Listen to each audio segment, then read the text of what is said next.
So guys welcome back with another videos. ಏನು ಡೈಟ್ ವಿಷಯಕ್ಕೆ ಬರ್ತೀನಿ. ಇವತ್ತಿನ ಎಪಿಸೋಡ್ಗೆ ಸಂಬಂಧಪಟ್ಟಂಗೆ ಒಂದಿಷ್ಟು ಲೈವ್ ಅಪ್ಡೇಟ್ಗಳು ಸಿಕ್ಕಿದೆ, ಅದನ್ನು ಒಂದೊಂದು ನೋಡ್ತಾ ಹೋಗೋಣ. ಫಸ್ಟ್ ಅಪ್ಡೇಟ್ ಏನಪ್ಪ ಅಂದರೆ, ಇವತ್ತಿನ ಎಪಿಸೋಡಲ್ಲಿ ರಕ್ಷಿತ್ ಅವ್ರದ್ದು ವಿ ಟಿ ಪ್ಲೇ ಆಗುತ್ತೆ ಅಂತ ಹೇಳ್ತಿದ್ದಾರೆ. ಯಾವ ವಿ ಟಿ ಅಂದರೆ, ನಿಮ್ಮೆಲ್ಲರಿಗೂ ಗೊತ್ತಿರ್ಬೋದು, ಈ ವಾರ ರಕ್ಷಿತ್ ಅವರು ಧನುಷ್ ಹತ್ರ ಹೋಗಿ ನೈಟು ಅಲ್ಲಿ ನೀಟಾಗಿ ಯಾರಿಗೂ ಕೂಡ ಗೊತ್ತಾಗದಂತೆ ಅಲ್ಲಿರುವಂಥ ಕಾಯಿನ್ಗಳೇನತ್ತೆ ಅದನ್ನು ಎತ್ಕೊಂಡು ಬರ್ತಾರೆ. ಆ್ಯಕ್ಚುಲಿ ಅದನ್ನು ಹೇಗೆ ಮಾಡಿದ್ರು ಅಂತ ನನಗೂ ನಂಬೋಕ್ಕಾಗಲಿಲ್ಲ, ಗೊತ್ತೇ ಆಗಲಿಲ್ವಾ ಧನುಷ್ ಅವ್ರಿಗೆ ಅಂತ ಅನಿಸ್ತು. ಆ್ಯಂಡ್ ಬೇರೆ ಸ್ಪರ್ಧಿಗಳು ಕೂಡ ಗೊತ್ತಾಗಲಿಲ್ವ ಅಂತ ಅನಿಸ್ತು.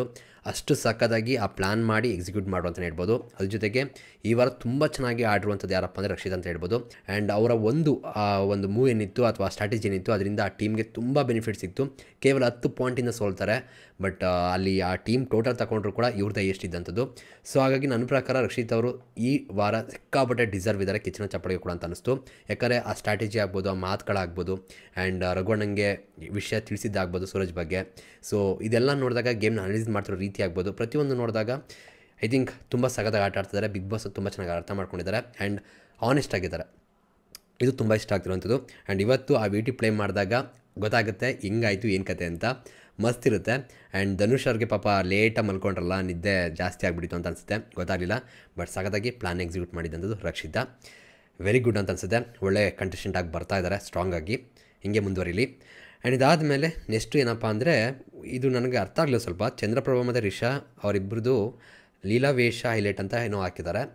ಹಂಗಂದ್ರೆ ಏನಂತ ನನಗೊಂದು ಕ್ಲಿಯರಾಗಿ ಗೊತ್ತಾಗಲಿಲ್ಲ. ಓಕೆನಾ? ಸೊ ಏನು ಅನ್ಸುತ್ತೆ ಗೈಸ್ ಅದ್ರ ಬಗ್ಗೆ ಕಮೆಂಟ್ ಸೆಕ್ಷನ್ ತಿಳಿಸಿ. ಮೇ ಬಿ ಲೈಕ್ ಏನಾದ್ರು ಬೇರೆ ಥರ ವೇಷಗೀಷ ಹಾಕಿ ಏನಾರು ಮಾಡ್ತಾರಾ, ಅಥವಾ ಇವರಿಬ್ಬರು ಇದ್ದಂಥ ವಿ ಟಿನ ಪ್ಲೇ ಮಾಡ್ತಾರಾ, ವೆಯ್ಟ್ ಮಾಡಿ ನೋಡಬೇಕಾಗುತ್ತೆ. ಸೊ ಅದು ಇನ್ನೂ ಅಷ್ಟೊಂದು ಗೊತ್ತಿಲ್ಲ. ಸೊ ಇವರಿಬ್ರಿಗೆ ಸಂಬಂಧಪಟ್ಟಂಗೆ ಒಂದು ವಿಷಯ ಇರುತ್ತೆ. ಸೊ ಲೀಲಾ ವೇಷ ಅಂತ ಹೇಳಿದ್ದಾರೆ, ಅದೇನು ಏನ್ಕದೆ ಅಂತ ನೋಡೋಣ. ಆ್ಯಂಡ್ ಇದಾದ್ಮೇಲೆ ಇನ್ನೊಂದೇನಪ್ಪ ಅಂದರೆ, ಮಡಿಕೆ ಹೊಡೆಯುವಂಥ ಟಾಸ್ಕ್ ಕೊಟ್ಟಿದ್ದಾರಂತೆ. ಸೊ ಅಂದರೆ ನಿಮ್ಗೆ ಗೊತ್ತಿರ್ಬೋದು, ಮೇ ಬಿ ನನ್ನ ಪ್ರಕಾರ ಮಡಿಕೆ ಇಟ್ಬಿಟ್ಟು ರೀಸನ್ ಹೇಳ್ಬಿಟ್ಟು ಅವ್ರು ಮಡಿಕೆ ಹೊಡಿಬೇಕು. ಸೊ ಇದು ಸಕ್ಕತ್ತಾಗಿರುತ್ತೆ ಅಂತಲೇ ಹೇಳ್ಬೋದು.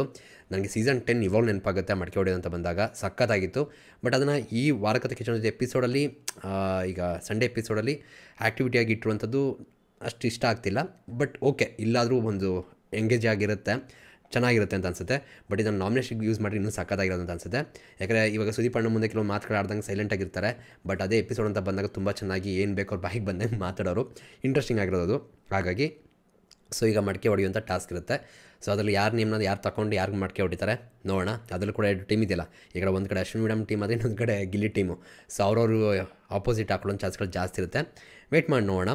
ಆ್ಯಂಡ್ ಇದಾದಮೇಲೆ ನೆಕ್ಸ್ಟ್ ಅಪ್ಡೇಟ್ ಏನಪ್ಪ ಅಂದರೆ, 2 ವೈಟ್ ಕಾರ್ಡ್ ಎಂಟ್ರಿ ಇರುತ್ತೆ ಅಂತ ಹೇಳ್ತಾ ಇದ್ದಾರೆ. ಇದು ಎಷ್ಟು ಮಟ್ಟಿಗೆ ಸತ್ಯ ಆಗುತ್ತೆ ಅಂತ ಕಾದು ನೋಡಬೇಕಾಗುತ್ತೆ. ಡಿಸೆಂಬರ್ ತಿಂಗಳಲ್ಲಿ 2 ವೈಟ್ ಕಾರ್ಡ್ ಎಂಟ್ರಿ ಆಗುತ್ತೆ ಅಂತ ಹೇಳ್ತಾ ಇದ್ದಾರೆ. ಸೊ ಇದೇನೋ ನಿಜ ಆಯಿತು ಅಂದರೆ ಇನ್ನೂ ಸಕ್ಕತ್ತಾಗಿರುತ್ತೆ ಅಂತ ಹೇಳ್ಬೋದು. ಆ್ಯಂಡ್ ಈ ಸೀಸನ್ ತುಂಬ ಲಾಂಗಾಗಿ ಹೋಗೋಂಥ ಚಾನ್ಸ್ಗಳು ಜಾಸ್ತಿ ಇರುತ್ತೆ. ಡಿಫ್ರೆಂಟಾಗಿ ಟ್ರೈ ಮಾಡ್ತಿದ್ದಾರೆ. ಆ್ಯಂಡ್ ಸ್ಟ್ರಾಂಗ್ ಇರೋಂಥವ್ರು, ರಜತ್ ಅಂತ ವ್ಯಕ್ತಿಗಳು ಬರಬೇಕು. ತುಂಬ ಹೀಗೋ ಅಂತನೋ ಅಥವಾ ಯಾರಿಗೂ ಕೇರ್ ಮಾಡದಿರೋ ಆ್ಯಟಿಟ್ಯೂಡ್ ಬೇಕು ಅಂಥ ವ್ಯಕ್ತಿ ಬಂದರೆ ಸಕ್ಕತ್ತಿರುತ್ತೆ, ಸಕ್ಕತ್ ಫೈಟ್ ಇರುತ್ತೆ. ಆ್ಯಂಡ್ ನೋಡೋಕ್ಕೂ ಕೂಡ ಖುಷಿ ಆಗುತ್ತೆ. ಆ ಥರ ರಜತ್ ಆ ಥರ ಯಾರಾದ್ರು ಕರೆಸಿದ್ರೆ ಮಸ್ತ್ ಇರುತ್ತೆ. ನೋಡೋಣ ಏನು ಮಾಡ್ತಾರೆ ಅಂತ. ನಿಮ್ಗೆ ಯಾರಾದರೂ ಆ ಥರ ಖಡಕ್ಕಾಗಿ ಬರ್ತಾರೆ, ಖಡಕ್ಕಾಗಿ ಧಮಾಕ ಮಾಡ್ತಾರೆ ಅನ್ನೋ ಸ್ಪರ್ಧೆ ಯಾರು ಗೊತ್ತಿತ್ತು ಅಂದರೆ ಒಂದಿಷ್ಟು ನೇಮ್ಗಳು ಗೊತ್ತಿತ್ತು ಅಂದರೆ ಕಮೆಂಟ್ ಸೆಕ್ಷನ್ ತಿಳಿಸಿ. ನೋಡೋಣ ಏನು ಮಾಡ್ತಾರೆ ಕತೆ ಅಂತ. ಒಟ್ಟಾರೆ ಡಿಸೆಂಬರ್ಗೆ ಬರ್ತಾರೆ ಅಂತ ಹೇಳ್ತಾ ಇದ್ದಾರೆ. ವೆಯ್ಟ್ ಮಾಡಿ ನೋಡೋಣ. ಡಿಸೆಂಬರ್ ಬರ್ತಾರೆ, ನವೆಂಬರ್ ಬರ್ತಾರೆ. ಡಿಸೆಂಬರ್ ತುಂಬ ಲೇಟ್ ಆಗ್ಬಿಡುತ್ತೆ ಅನಿಸುತ್ತೆ. ವೆಯ್ಟ್ ಮಾಡಿ ನೋಡೋ, ಓಕೆನಾ? ಆ್ಯಂಡ್ ಇದಾದಮೇಲೆ ಇನ್ನೊಂದೇನಪ್ಪ ಅಂದರೆ, ಇವತ್ತು ಪ್ರ್ಯಾಂಕ್ ಎಲಿಮಿನೇಷನ್ ಇರುತ್ತೆ. ಆ್ಯಂಡ್ ನಿಮಗೆಲ್ಲ ಗೊತ್ತಿರುವ ಹಾಗೆ ಈ ವಾರ ನೋ ಎಲಿಮಿನೇಷನ್ ವೀಕ್ ಆಗಿತ್ತು.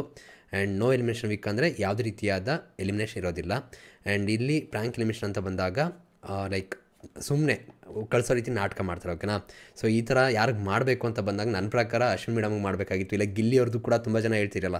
ಸೊ ಅವ್ರ ರಿಯಾಕ್ಷನ್ ಹೆಂಗಿರುತ್ತೆ, ಏನು ಕತೆ, ಶಾಕಿಂಗ್ ಆಗಿರಬೇಕು. ಆ ರೀತಿ ಮಾಡಿದಾಗ ಗಿಲ್ಲಿಗೆ ಮಾಡಿದ್ರು ಚೆನ್ನಾಗಿರೋದು. ಬಟ್ ಪಾಠ ಕಲಿಸ್ಬೇಕು ಅಂತ ಬಂದಾಗ ಅಶ್ವಿನ್ ಮೇಡಮ್ಗೆ ಆಗ್ಬೋದು, ಮತ್ತು ಇವರಿದ್ದಾರೆ ನೋಡಿ, ಜಾನ್ವಿ ಆಗ್ಬೋದು, ಸುಧೀರ್ ಅವ್ರಿಗಾಗ್ಬೋದು. ಸುಧೀರ್ ಅವ್ರಿಗೆ ನಾಮಿನೇಟ್ ಆಗಿರಲಿ ವಾರ ಬಿಡಿ. ಸೊ ಇವರಿಬ್ಬರು ಮಾಡಿದ್ರು ಚೆನ್ನಾಗಿರೋದು. ಬಟ್ ಇವಾಗ ಒಬ್ಬರಲ್ಲ ಇಬ್ಬರಲ್ಲ 3 ಜನಕ್ಕೆ ಪ್ರ್ಯಾಂಕ್ ಎಲಿಮಿನೇಷನ್ ಮಾಡ್ತಿರೋಂಥದ್ದು. ಇದು ನನಗೂ ಸ್ವಲ್ಪ ಶಾಕ್ ಆಯಿತು. ಅಂದರೆ ಲೈಕ್ ತುಂಬ ಜನ ಕಳಿಸ್ತಾರೆ ಅಂತ ಹೇಳಿರಲ್ಲ, ಇದಲ್ಲೇ ಅದನ್ನು ಇಲ್ಲಿ ಯೂಸ್ ಮಾಡ್ಕೊತಿದ್ದಾರೆ ಅಂತ ಅನಿಸುತ್ತೆ.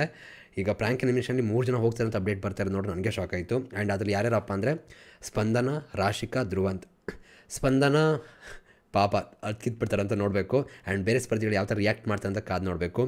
ರಾಶಿಕಾ ಅವರು ಎಲಿಮಿನೇಟ್ ಅಂತ ಬಂದಾಗ ಅಲ್ಲಿರುವಂಥ ಜಾನ್ವಿ ಆ್ಯಂಡ್ ಕಾಕ್ರೋಚ್ ಇವ್ರ ರಿಯಾಕ್ಷನ್ ಹೆಂಗಿರುತ್ತೆ, ಅವ್ರ ಟೀಮ್ ಅವರಲ್ವ ಈಗ ಗ್ರೂಪ್ ಆಗಿದೆಯಲ್ಲ, ಅವ್ರ ರಿಯಾಕ್ಷನ್ ನೋಡಬೇಕು. ಆ್ಯಂಡ್ ಇವರು ಸೂರಜ್ ಅವ್ರ ರಿಯಾಕ್ಷನ್ ಯಾವ ಥರ ಬರುತ್ತೆ ಏನು ಕಥೆಯಿಂದ ಕಾದು ನೋಡಬೇಕು.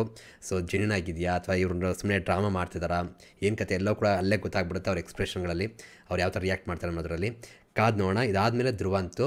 ಸೊ ಇಲ್ಲಿ ಮಲ್ಲಮ್ಮ ಯಾವ ರೀತಿ ರಿಯಾಕ್ಟ್ ಮಾಡ್ತಾರೆ ಏನು ಕಥೆಯಿಂದ ನೋಡಬೇಕು. ಆ್ಯಂಡ್ ಜೊತೆಗೆ ಒಂದು ಈ ಪ್ರ್ಯಾಂಕ್ ಎಲಿಮಿನೇಷನ್ ಮಾಡೋದ್ರಿಂದ ಒಂದು ಬೆನಿಫಿಟ್ ಏನಪ್ಪ ಅಂದರೆ ತುಂಬ ವಿಷಯಗಳು ರಿಯಲೈಸ್ ಆಗುತ್ತೆ. ಸೊ ಅದು ತುಂಬ ಇಷ್ಟ ಆಗುತ್ತೆ ನನಗೆ. ಯಾಕಂದರೆ ಈ ಎಲಿಮಿನೇಷನ್ ಆಗೋಯ್ತು ನಮ್ಮದು ಅಂತ ಬಂದಾಗ ಪಟ್ಟಂಥದ್ದು ನೆನಪು ಬರೋದೇನೆಂದರೆ ನಾವೇನೇನು ತಪ್ಪು ಮಾಡಿದ್ವೋ ಏನು ಕತೆ ಅಂತ. ಸೊ ಇವಾಗ ಒಂದು ಒಳ್ಳೆ ಚಾನ್ಸ್ ಇದೆ ಇವರೆಲ್ಲರೂ ಕೂಡ ತಮ್ಮ ತಪ್ಪುಗಳನ್ನ ಸರಿ ಮಾಡ್ಕೊಳ್ಳೋದಕ್ಕೆ. ಮಾಡ್ಕೋತಾರ ಕಾದು ನೋಡೋಣ. ಇನ್ನು ನೆಕ್ಸ್ಟ್ ಅಪ್ಡೇಟ್ ಏನಪ್ಪ ಅಂದರೆ ಕಿಚನ್ ಚಪ್ಪಾಳೆ.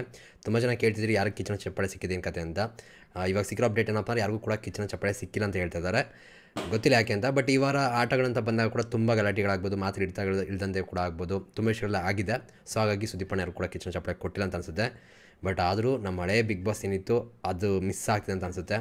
ಆ ಪ್ಯಾಟ್ರನ್ನು, ಆ ಇದ್ದಂಥ ರೀತಿ, ಸಿಗ್ತಿದ್ದ ಎಂಟರ್ಟೈನ್ಮೆಂಟು ಎಲ್ಲವೂ ಕೂಡ ಹೋಗ್ತಾ ಇದೆ ಅಂತಲೇ ಹೇಳ್ಬೋದು. ಆ್ಯಂಡ್ ಗೈಸ್, ನಿಮ್ಮ ಪ್ರಕಾರ ಈ ವಾರದ ಕಿಚನ್ ಚಪ್ಪಾಳೆ ಯಾರಿಗೆ ಹೋಗಬೇಕಾಗಿತ್ತು ಅಂತ ಅನಿಸುತ್ತೆ ಕಮೆಂಟ್ ಸೆಕ್ಷನ್ ತಿಳಿಸಿ ನೋಡೋಣ. ಸೊ ಇದಿಷ್ಟು ನನಗೆ ಇವತ್ತಿನ ಎಪಿಸೋಡ್ಗೆ ಸಂಬಂಧಪಟ್ಟಂಗೆ ಮತ್ತು ಮುಂದಿನ ಫ್ಯೂಚರ್ಗೆ ಸಂಬಂಧಪಟ್ಟಂಗೆ ಅಪ್ಡೇಟ್ ಸಿಕ್ಕಿರುವಂಥದ್ದು. ಸೊ ಇದ್ರ ಬಗ್ಗೆ ನಿಮ್ಮ ಅಭಿಪ್ರಾಯ ಇದೆ ಕಮೆಂಟ್ ಸೆಕ್ಷನ್ ತಿಳಿಸಿ. ಸಿಗೋಣ ಮತ್ತೆ. Thank you guys, love you guys, bye.